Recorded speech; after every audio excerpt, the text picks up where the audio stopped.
in Bangladesh, do you think are they students? Listen to the words of student coordinator Hasnat Abdullah.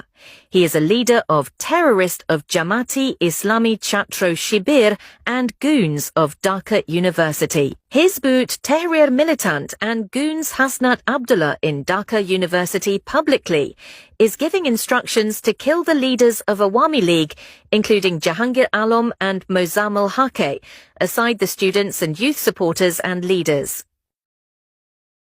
আমাদের তো খবর বানায় রাখবে ভাই কেন খবর বানায় রাখবে এই যে অন্য পার্টি এই মিডিয়ারে ঢুকতে দিবি না রেজিস্ট্যান্স এই সব হলুদ মিডিয়ারে ঢুকতেই দিবি না রেজিস্ট্যান্স শুনেন আওয়ামী লীগ যুবলীগ ছাত্রলীগ জাহাঙ্গীর কি আর কে কে যেন আছে Muzammel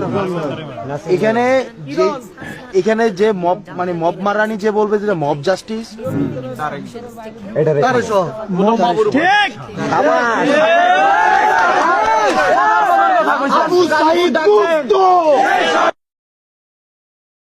What do you think? Are these students? Are they talented? They are militant killers and terrorists.